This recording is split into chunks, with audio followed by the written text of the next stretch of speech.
사무엘하 7장 1절에서 17절까지 말씀입니다. 오늘 우리가 읽게 되는 이 말씀은요, 다윗 언약입니다.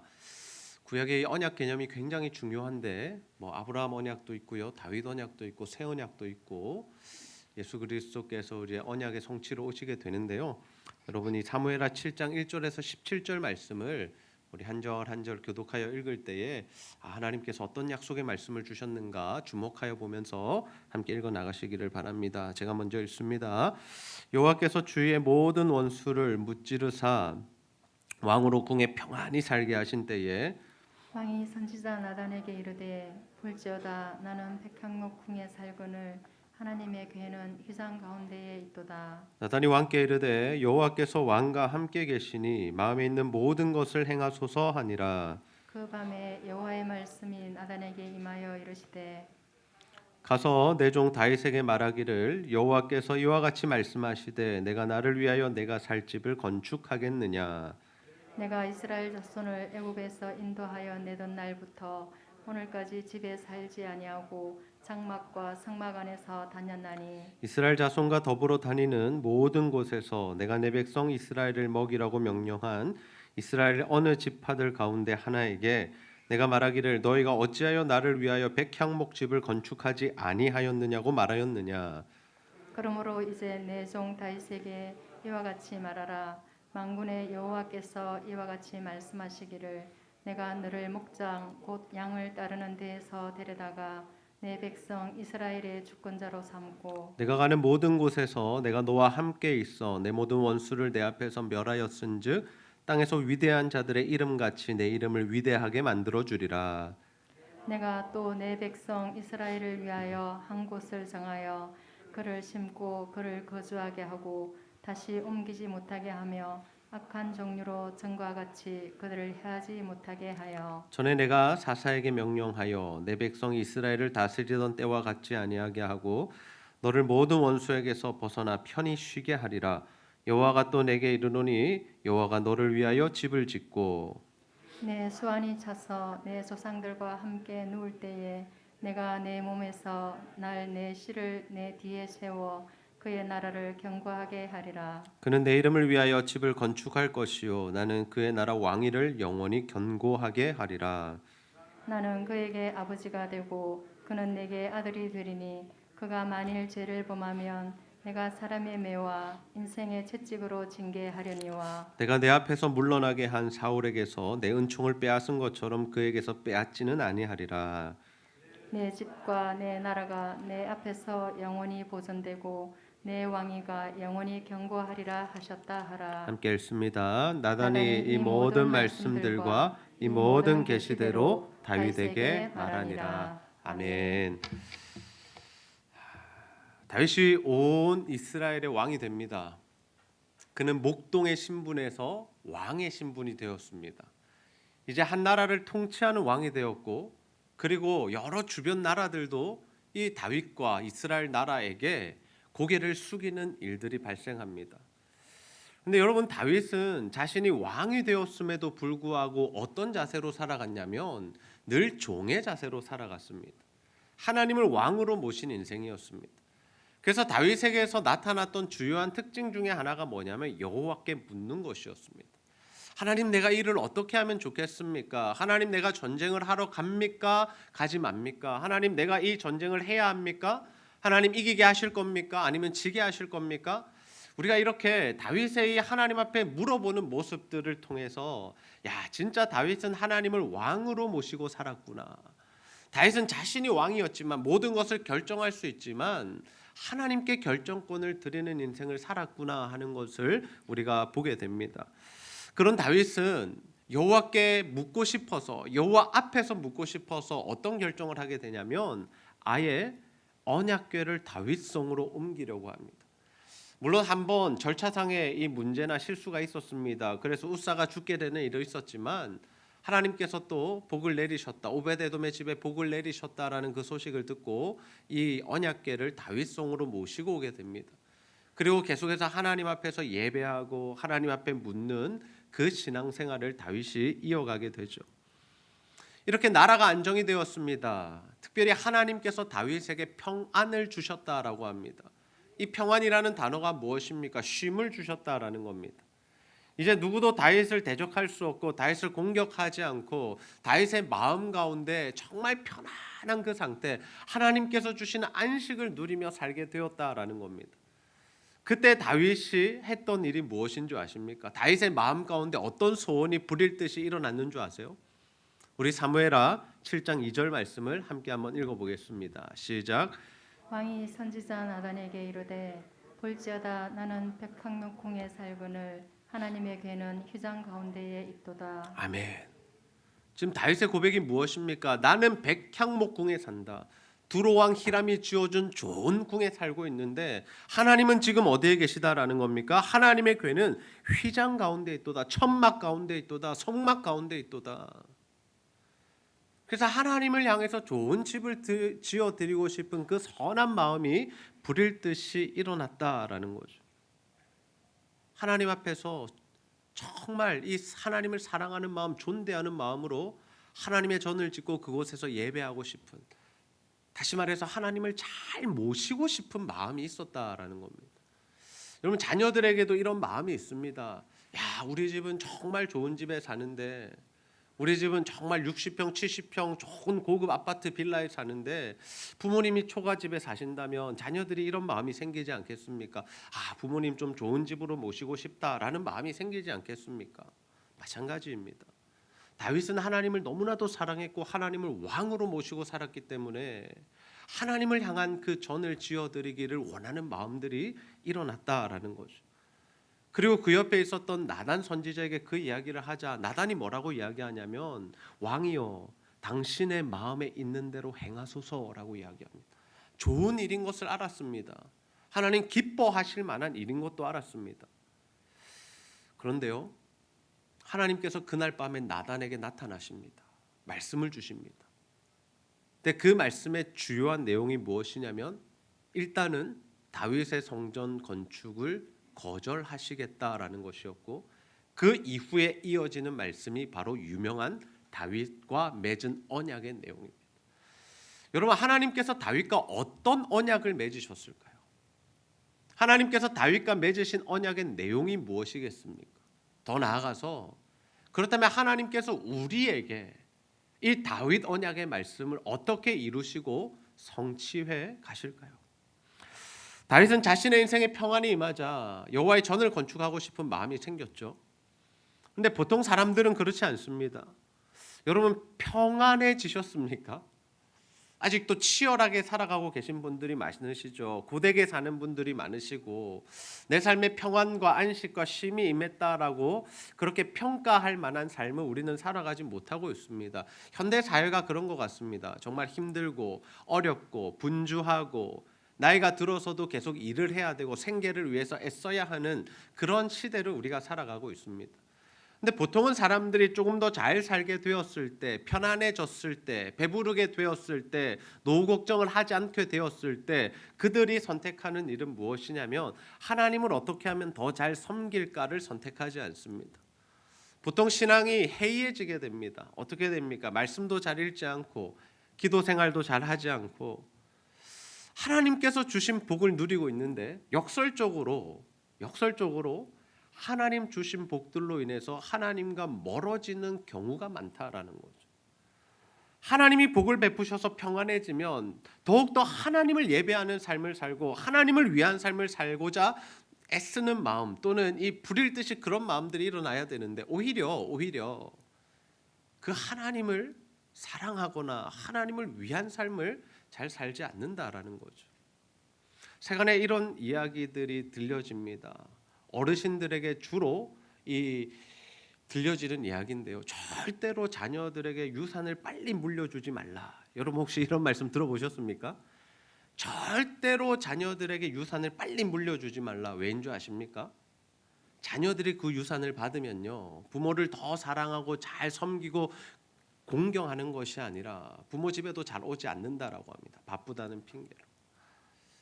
하나님도 혹시 우리가 하나님도 그렇게 섬기고 있지는 않은지, 하나님께서 우리를 사랑하셔서 많은 은혜들을 베풀어 주셨는데 그러면 우리가 더 하나님을 사랑하고 하나님께 나아가기 원하는 마음을 하나님 기대하셨는데 하나님 찾기보다 하나님 사랑하기보다 예배하기보다 오히려 그냥 세상적으로 나아가서 그 삶을 즐기는 우리의 모습이 있지는 않는가라는 거죠. 그런 면에서 보면 다윗의 신앙이 참 아름답죠. 평안에 임했을 때 하나님을 향한 하나님의 전을 짓고자 하는 그 마음이 생겼으니까요. 그런데 신기한 게 뭐냐면 하나님께서 그 귀한 마음을 그 아름다운 마음을 받아주시지 않더라라는 겁니다. 우리 사무엘하 7장 5절 말씀 함께 한번 읽어보겠습니다. 시작. 가서 내 종 다윗에게 말하기를 여호와께서 이와 같이 말씀하시되 내가 나를 위하여 내가 살 집을 건축하겠느냐. 아멘. 하나님은 다윗에게 성전 건축하지 말라라고 분명하고 단호하게 말씀하십니다. 더 나아가서 뭐라고 말씀하시냐면요. 나 집 필요 없어. 내가 언제 이스라엘 백성들에게 집 지으라고 한 적 있니? 내가 거할 처소를 제대로 고급지게 멋지게 지으라고 한 적이 있느냐? 나 그런 적 없다. 하나님께서 애굽에서 이스라엘 백성들을 내어오시던 그날부터 지금까지 이 다윗이 여호와의 성전을 짓기 원했던 그날까지 하나님께서는 한 번도 집에 거하신 적이 없으시고 성막과 천막에 거하셨다라는 거죠. 하나님은 집이 필요하신 분이 아니십니다. 하나님은 누구 가운데 거하기 원하십니까? 이스라엘 백성들 가운데 거하기 원하십니다. 아멘입니까? 네. 그래서 하나님의 궤가 성막에 있어도 상관이 없었던 겁니다. 하나님은 자신의 임재를 상징하는 그 궤가 성막에 있다 할지라도 그러나 그 성막은 언제나 이스라엘 백성들이 출애굽에서 광야 생활을 할 때 그들의 진영 한 가운데 있었고 그들이 가나안 땅에 들어와서도 그 성막 중심으로 이스라엘 백성들이 생활을 했기 때문에 하나님은 언제나 이스라엘 백성들 가운데 거하셨다라는 거죠. 여러분 중요한 게 바로 이것입니다. 우리 신앙생활의 핵심이 무엇이 되어야 되냐? 하나님과 함께하는 삶. 하나님을 내 마음에 모시고 사는 삶. 하나님이 주인 되시는 삶. 하나님께서는 그것을 원하신다라는 거죠. 하나님 우리 각 사람에게 임하십니다. 아멘입니까? 우리가 두세 사람이 주의 이름으로 모일 때 하나님께서 거기에 임재하시겠다라고 약속하셨습니다. 그것을 교회라고 부르시겠다라고 말씀하셨습니다. 그런데 우리는 우리 각자가 여호와의 거룩한 성전이고 우리가 모여서 대화하고 교제하는 것 자체가 하나님 안에서 교회로서의 일들을 우리가 하고 있는 것이다라는 거죠. 물론 하나님께서 주신 이 좋은 공간에서 예배하는 것도 우리가 참 은혜롭고 감사한 일이지만 한 사람 한 사람을 하나님은 교회로 보시고 각 사람의 마음 가운데 임하기를 원하신다라는 거죠. 근데 이런 말씀을 드리면 또 오해하실 분들이 계셔서 조금 더 설명하겠습니다. 그러면 교회 건물은 어떤 역할을 합니까? 우리가 성전이고 우리가 모인 곳이 교회고 우리가 함께하는 것이 하나님 기뻐하시는 예배인데 그러면 건물은 왜 필요하고 교회 건물은 어떤 용도로 쓰이게 되는 걸까요? 그래서 우리가 때로는 유튜브를 보거나 이렇게 다른 어떤 사람들의 이게 의견을 들어볼 때 야 건물은 이제 필요 없다. 야 교회 건물 이제 필요 없다. 우리가 교회다. 우리가 예배다 하면서 교회 건물에 대해서 무시하고 또 무용론을 그렇게 주장하는 분들이 계십니다. 그래 여러분 잘 생각해 보십시오. 교회 건물에서 우리가 뭘 합니까? 예배를 드립니다. 성도들이 모여서 교제를 하고 하나님 안에서 훈련을 받고 또 선교 단체들이 와서 함께 예배를 드리는 그 선교 기지적인 역할을 이 교회가 해 나가고 있다라는 거예요. 어떤 의미냐면요. 교회 건물 자체로 거룩한 것이 아닙니다. 일반 집이나 상가보다 교회 건물이 거룩하다는 것이 아닙니다. 그러나 이 교회 건물 안에서 이루어지는 그 일들이 거룩한 일들이기 때문에 이 건물이 필요하다라는 거죠. 다윗처럼 나는 좋은 집에 사는데 하나님의 저는 너무나 형편없구나라는 마음이 일어나는 것이 올바른 마음입니다. 우리가 하나님을 사랑하는 마음으로 교회를 아름답게 가꾸어 가야 하고 또 교회에 와서 여러 영적인 활동들을 하면서 정말 이 공간을 거룩한 공동체로, 거룩한 공간으로 만들어가는 저와 여러분 다 되시기를 주님의 이름으로 축복합니다. 성전을 건축하기 원하는 그 다윗의 마음을 거절하신 하나님께서 오히려 그에게 복을 주시겠다라고 말씀하십니다. 사무엘하 7장 9절에서 11절 말씀을 함께 한번 읽어보겠습니다. 시작. 내가 가는 모든 곳에서 내가 너와 함께 있어 내 모든 원수를 내 앞에서 멸하였은즉 땅에서 위대한 자들의 이름같이 내 이름을 위대하게 만들어 주리라. 내가 또 내 백성 이스라엘을 위하여 한 곳을 정하여 그를 심고 그를 거주하게 하고 다시 옮기지 못하게 하며 악한 종류로 전과 같이 그들을 해하지 못하게 하여 전에 내가 사사에게 명령하여 내 백성 이스라엘을 다스리던 때와 같지 아니하게 하고 너를 모든 원수에게서 벗어나 편히 쉬게 하리라. 여호와가 또 내게 이르노니 여호와가 너를 위하여 집을 짓고. 아멘. 하나님께서는 성전 건축을 반대하셨습니다. 야, 나는 집이 필요 없어. 나는 사람들이 지은 그 집이 필요 없어. 나는 너희들 안에 거하고 있었고 나는 너희들 안에 거하는 게 가장 중요한 일이야 라고 말씀하신 하나님께서, 그 거절의 의사를 비추신 하나님께서 다윗의 그 마음에 대하여 책망하시거나 혼내신 것이 아니라 오히려 하나님께서 지금 뭐라고 계시냐면 내가 너에게 복을 줄게. 내가 너에게 복을 줄게. 근데 그 복들이 어떤 복입니까? 첫 번째, 네 이름을 높여줄게. 여러분, 이름을 높여준다라는 이 말씀 어디서 여러분 들어보셨습니까? 하나님께서 아브라함에게 약속하실 때 뭐라고 약속하셨습니까? 네 이름이 창대케 해주겠다라고 약속하셨죠. 하나님께서 다윗의 이름을 높여주시겠다라고 말씀하십니다. 그래서 적들로부터 다 이기게 하시고 승리케 하심으로 다윗의 나라, 다윗이 사람들에게 높여짐을 받게 하셨죠. 두 번째 복이 무엇입니까? 이제 너희들 그 한 지역 가나안 땅에서 옮기지 않겠다라는 겁니다. 내가 너희를 거기에 심었고 너희를 거기서 이제 살게 하겠다라는 거죠. 다른 어떠한 악한 것들도 너희들을 해하지 못하도록 내가 보호해 주겠다라고 말씀하십니다. 세 번째, 그 보호가 무엇으로 임하게 됩니까? 그래서 이스라엘 백성 가운데는 평안이 임하게 됩니다. 예전에 사사시대 때는 많은 공격들을 받았습니다.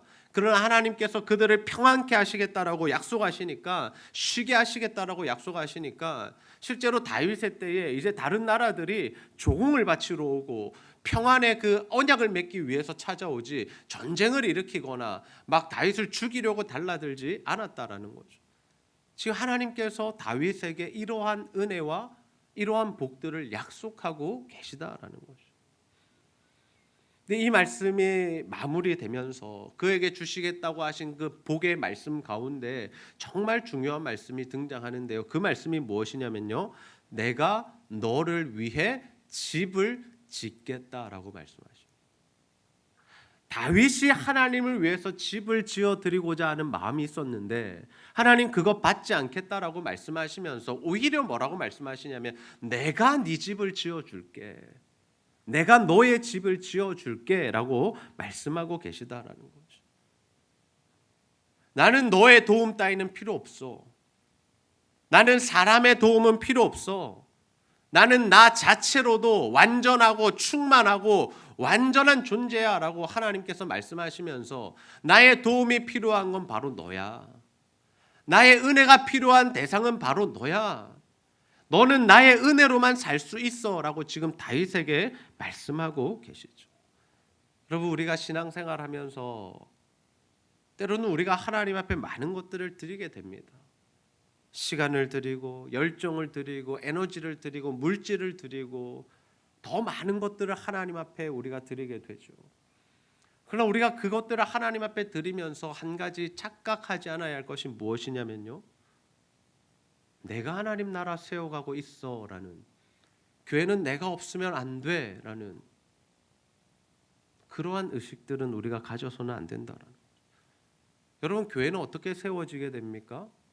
오늘 말씀을 보십시오. 하나님께서 다윗의 도움이 필요 없다고 말씀하셨습니다. 그리고 하나님이 다윗을 도와주시겠다라고 말씀하시죠. 교회는 사람에 의해서 세워지는 것이 아니라 오직 하나님의 말씀과 하나님의 능력과 하나님의 은혜로 세워진다는 사실을 여러분 믿으시기를 바랍니다. 그러나 그 일에 하나님께서 우리에게 베푸신 은혜가 뭐냐면 그 일에 동참하는 은혜를 주신 겁니다. 내가 하나님의 것을 세워가는 것이 아니라 나 때문에 하나님 나라가 세워지는 것이 아니라 하나님의 말씀과 하나님의 뜻과 하나님의 계획과 하나님의 능력으로 하나님 나라가 세워지는데 그 일에, 그 귀한 일에, 그 놀라운 하나님의 역사에 우리를 함께 할 수 있도록 동참시켜 주신 은혜를 우리가 받았다라는 거죠. 여러분, 이것이 바뀌게 되면요, 신앙생활이 굉장히 복잡해지고 꼬이게 됩니다. 이 질서가 우리 안에 제대로 잡혀 있어야 한다라는 거죠. 근데 여기서 다윗의 집을 지어 주시겠다라고 말씀하시는 것, 이 말씀의 의미가 뭘까요? 다윗은 이미 백향목 궁이 있는데 더 좋은 집, 대리석으로 된 집, 금으로 된 집을 지어 주시겠다라고 말씀하시는 겁니까? 그렇지 않습니다. 여기에 등장하는 이 집의 개념은요, 그의 가문을 이야기하는 거고 나중에는 그 나라, 하나님 나라를 의미하게 됩니다. 사무엘하 7장 12절에서 13절 말씀 함께 읽습니다. 시작.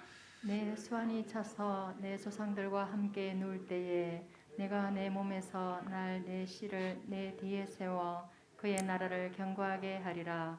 그는 내 이름을 위하여 집을 건축할 것이요 나는 그의 나라 왕위를 영원히 견고하게 하리라. 아멘. 하나님께서 다윗에게 너의 씨를 세워서 내가 그 나라를 견고하게 해줄게라고 약속을 하십니다. 그리고 네 아들 그 씨가 내 집을 건축할 것이다라고 그렇게 말씀해 주시죠. 여러분, 이 말씀이 어떻게 성취가 됩니까? 1차적으로는요 솔로몬에 의해서 성취가 됩니다. 하나님께서 다윗의 아들 솔로몬을 통해서 성전 건축을 받으십니다. 그리고 그의 나라를 영원히 견고하게 만들어 주시죠. 다윗의 나라가 영원히 견고해졌다라는 의미가 무엇입니까? 외부의 침략과 그리고 전쟁을 통해서도 그 나라가 망하지 않았다라는 겁니다. 여러분, 솔로몬의 아들 르호보암 때에 나라가 두 개로 나뉘게 됩니다. 그래서 남쪽 유다에는 이제 르호보암과 그를 따르는 자들이 남고 대부분의 지파들은 어디로 가냐면 북이스라엘로 가서 여로보암과 함께 나라를 이루게 됩니다. 그래서 이제 분열왕국 시대가 이루어지죠. 분열왕국 시대에 북이스라엘의 역사를 보면요, 그 나라의 왕조가 계속해서 바뀌는 것을 볼 수 있습니다. 왕조가 바뀌었다라는 의미는 무엇이냐면 여로보암의 아들들이 대를 이어서 그 손자들이 계속해서 왕이 된 것이 아니라 뭐 암살을 당하거나 죽임을 당하거나 그래서 또 다른 왕조가 세워지고 또 다른 왕조가 세워지고 이런 일들이 반복되었다라는 거죠.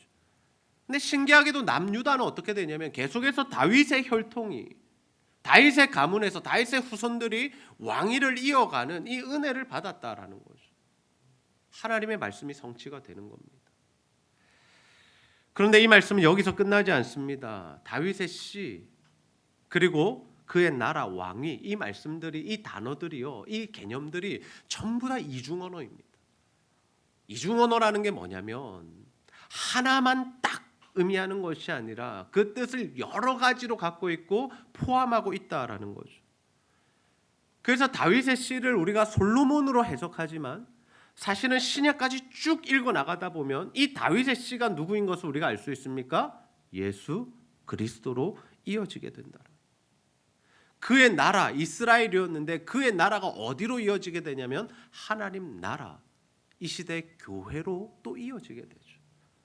하나님께서 왕위를 영원케 하시겠다라는 것은 예수님의 오심으로 완성되었고 그 예수님의 왕권이 지금까지도, 아니 영원토록 이어진다라는 그 의미를 내포하고 있다라는 겁니다. 그래서 성경 안의 다윗 언약이 굉장히 중요합니다. 오늘 우리가 읽었던 말씀, 우리가 설교 말씀으로 듣고 있는 이 내용이 너무나 중요한 내용이다라는 거죠. 물론 하나님의 말씀 안에 중요하지 않은 내용은 없습니다만 우리가 이 언약적 측면들을 잘 이해해 가야 한다라는 겁니다. 하나님은 솔로몬에게 성전 건축을 받으시지만 실제로는 성전이신 예수 그리스도를 통해서 그 성전의 완성을 받으셨습니다. 다윗의 씨는 솔로몬이었지만 그 다윗의 진짜 씨로 예수 그리스도가 오셨다라는 거죠. 여러분, 지금 이것이 연결되어야 합니다. 여러분, 이 개념들이 연결되어야 합니다. 그래야 우리가 성경을 보는 눈이 열리게 된다라는 거죠. 우리가 이러한 성경을 보는 눈이 없으면 자꾸만 이 성경 말씀을 어떻게 해석해 버리냐면 1차적인 의미, 도덕적인 교훈으로만 받게 된다라는 거죠. 그러면 우리가 신앙생활하면서 뭐 도덕적인 교훈도 얻어야겠지만 그 교훈들만을 의지할 때, 그것만을 붙들 때 오는 한계가 무엇이냐면 우리가 그렇게 살지 못할 때가 많다라는 겁니다. 율법의 말씀, 모세오경의 말씀, 하나님의 말씀으로 우리가 봤죠. 근데 그 말씀대로 살아갈 수 있는 사람이 누가 있느냐라는 거예요. 누가 있느냐라고. 예수님께서 말씀하셨잖아요.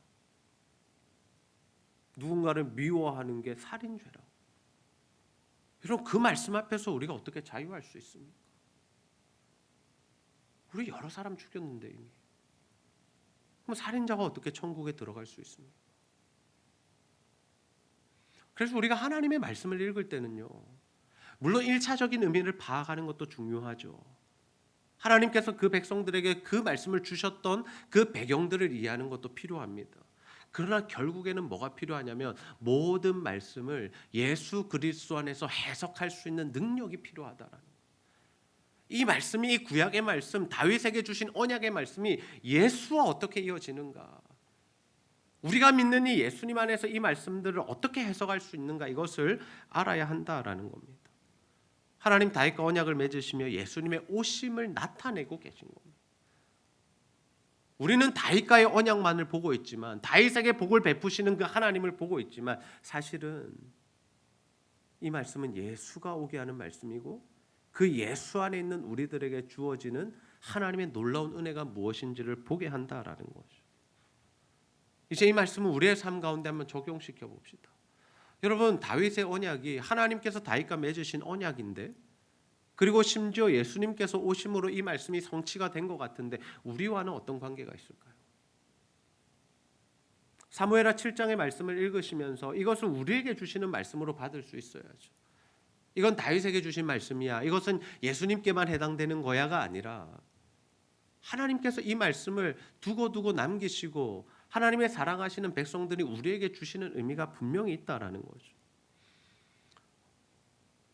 여러분, 우리가 다윗의 혈통입니까? 여러분, 우리가 다윗의 혈통인가요?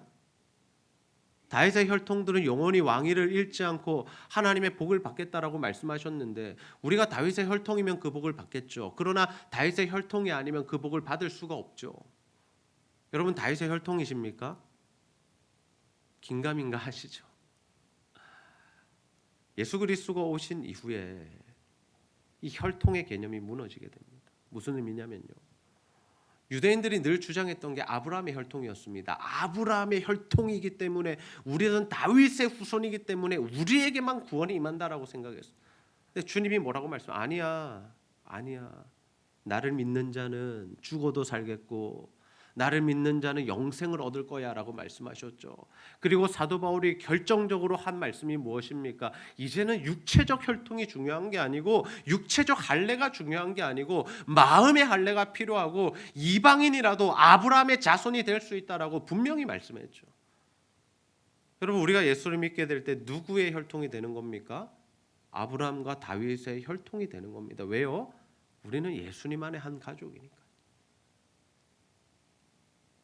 그러니 이 말씀은 누구를 향한 말씀입니까? 이 다윗 언약은 우리를 향한 말씀입니다.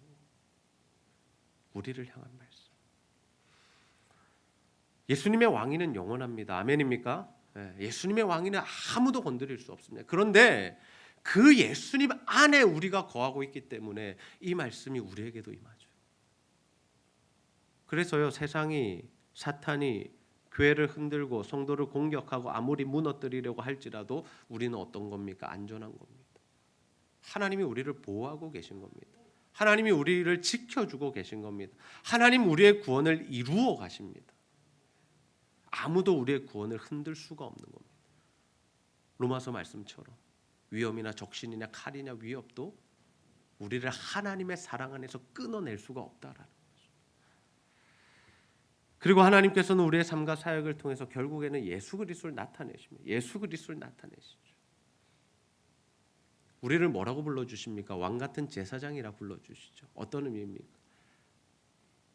어떤 의미죠? 우리가요, 나중에 예수님 오시게 되면 우리가 예수와 함께 왕노릇하게 된다는 거예요. 예수와 함께 왕노릇하는 존재가 바로 우리들이다. 여러분, 이게 보이셔야 됩니다. 현재 우리의 삶에 우리가 너무 힘들고 어렵다 보면 이것이 잘 보이지 않습니다. 그러나 하나님의 약속의 말씀, 네 집을 영원히 내가 견고하게 하리라, 이 말씀이 나에게 주신 말씀이고, 내가 영원히 견고해지는 방법은 뭐냐? 내가 예수 그리스도 다시 오셨을 때 예수 믿는 자로서 구원을 받고 하나님 나라에서 영원히 왕노릇하며 살아간다는 것. 여러분, 여기까지가 보이면 우리가 세상의 유혹과 시험에 흔들리지 않고 믿음으로 살아갈 수 있다라는 거죠. 우리의 삶의 모습이 어떠하든지, 힘들든지 어렵든지 괴롭든지 죽고 싶든지, 그런 상황 속에서도 우린 뭘 볼 수 있는 겁니까? 하나님 나라를 보고 내게 주신 약속의 말씀을 붙들면 그 상황들을 이겨내고 승리하고 버텨내고 견뎌낼 수 있다라는 거죠. 이것이 하나님의 말씀, 하나님의 말씀을 붙든 자들이 누리는 은혜다. 죄인된 본성을 가진 사람들은 어떻습니까? 죄인된 본성을 가진 사람들, 연약함으로 죄를 짓게 되죠. 이것이 늘 우리의 한계 아닙니까? 우리의 어려움들 아닙니까? 하나님 약속이 무엇인지도 알겠고, 내가 저 천국도 바라보면서 살고, 나에게 임할 그 영광스러운 하나님의 약속의 말씀을 붙들었음에도 불구하고 오늘 또 넘어지고 내일 또 넘어지고 내 마음이 흔들려 버리고. 근데 그러할 때 하나님께서 우리에게 또 베푸시는 은혜가 있습니다. 사무엘하 7장 14절에서 15절 말씀 함께 읽습니다. 시작. 나는 그에게 아버지가 되고 그는 내게 아들이 되리니 그가 만일 죄를 범하면 내가 사람의 매와 인생의 채찍으로 징계하려니와 내가 내 앞에서 물러나게 한 사울에게서 내 은총을 빼앗은 것처럼 그에게서 빼앗지는 아니하리라. 아멘. 너의 아들이 죄를 범하면 어떻게 하시겠다고 합니까? 인생 막대기, 그리고 인생 매, 사람의 매, 인생의 채찍으로 징계하겠다라고 말씀하시죠. 여러분, 우리가 살아가면서 결국 당하게 되는 고난은 대부분의 경우 사람으로 인한 겁니다. 사람으로 인한 겁니다.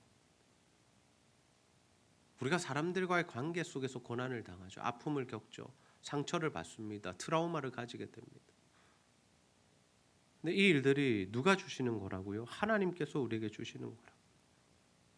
주의 말씀대로 살아가지 않을 때 우리는 끊임없이 사람들의 공격을 당하게 되고 배신을 당하게 되고 인간관계 속에서 우리는 어려움을 당하게 될 것입니다. 끝나지 않을 겁니다. 그러나 하나님께서 이런 징계와 벌과 매를 대시는 이유가 뭐냐? 우리를 돌이키기 위함이죠. 우리를 돌이키기 위함입니다. 하나님의 말씀대로 살아 이 다윗 언약의 말씀을 성취하는 삶을 살라고 우리를 때리시기도 하고 우리를 벌하시기도 하신다라는 거죠. 그런데 여러분, 이 징계를 우리가 심판으로 이해할 수 있을까요? 그렇지 않습니다. 이 징계는 사랑이고 이 징계는 은혜입니다. 왜? 하나님께서 분명히 말씀하셨어요. 내가 사울처럼 은총을 거두어 가지는 않겠다라고. 무슨 말씀입니까? 우리가 하나님 앞에 혼날 수 있습니다. 우리가 죄지어서 하나님 앞에 사람들을 통해서 고난을 당할 수 있어요. 그러나 하나님과 우리의 사랑의 관계는 끊어지지 않는다라는 것. 우리만 깨닫고 정신 차리고 주님 앞에 돌아가면 다시금 하나님께서 베푸시는 그 은혜와 사랑 안에 우리가 살아갈 수 있다라는 것이. 우리는 지금 이 은혜로 살아가고 있는 겁니다. 에베소서의 고백처럼 우리는 죄와 허물로 죽었던 자입니다. 아니, 영혼만 죽은 게 아니라요. 우리는 이미 육신까지도 죽어야 하고요. 우리는 이미 지옥에 들어갔어야 마땅한 존재들입니다. 그러나 하나님께서 베푸신 은혜가 무엇입니까? 우리를 영원히 버리지 않으시고 그 크신 사랑으로 우리를 안으시고 용납하시고 용서하시고 다시 기회를 주시고 하나님의 백성으로 살아갈 수 있는 힘과 능력을 부여해 주신다라는 거죠. 여러분, 저는 우리 모두가 이 은혜를 기억하며 살아가는 자들이 다 되기를 주님의 이름으로 축복합니다. 다윗의 언약은 1차적으로 하나님께서 다윗을 통해서 그 아들 솔로몬을 통해서 이루어졌지만 사실 이 말씀은 예수 그리스도를 통해서 성취되었고 그 안에 있는 모든 백성들, 하나님의 자녀들에게 이루어지는 말씀입니다.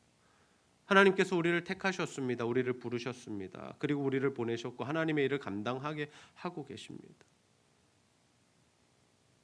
우리가 주체가 아닙니다. 하나님입니다. 하나님께서 우리를 택하셨고 하나님께서 우리를 구원하셨고 하나님께서 우리에게 믿음 주셨고 하나님께서 우리에게 생명 주셨고 하나님께서 우리에게 은혜를 베푸사 하나님 나라를 세워가는 일에 동참케 하셨다라는 것. 우리가 때로는 흔들릴 수 있습니다. 죄 지을 수 있습니다. 그러나 하나님 우리를 영원히 버리지 않으십니다. 분명히 약속하셨습니다. 그는 미쁘고 의로우사 우리가 우리의 죄를 회개할 때 주님께서 우리의 죄를 깨끗게 하시고 다시금 우리와 사랑의 관계를 맺어주시겠다라고 약속하셨습니다. 여러분, 이 다윗 언약의 핵심은 바로 이것입니다. 예수 그리스도가 하나님께서 성령께서 우리와 영원히 함께 하시겠다는 약속. 영원히 함께 하시겠다는 약속. 여러분 오늘도 이 약속의 말씀을 붙들고 돌아가시는 은혜가 있으시기를 소원합니다. 그래서 정말 이 하나님의 은혜로 살아갑시다. 우리가 힘들고 어려울 때도 있고 또 잘되고 편안할 때도 있습니다. 그러나 어떠한 순간에도 정말 우리에게 베푸신 그 하나님의 은혜를 기억하면서 그 은혜를 붙들고 하나님 사랑하는 마음으로 어떻게 하면 내가 하나님 기쁘시게 해드릴 수 있을까 그 고민하면서 하나님 중심의 삶을 살아가는, 그래서 하나님 나라를 이루어가는 저와 여러분 다 되시기를 주님의 이름으로 축복합니다. 우리 시간 하나님의 은혜 함께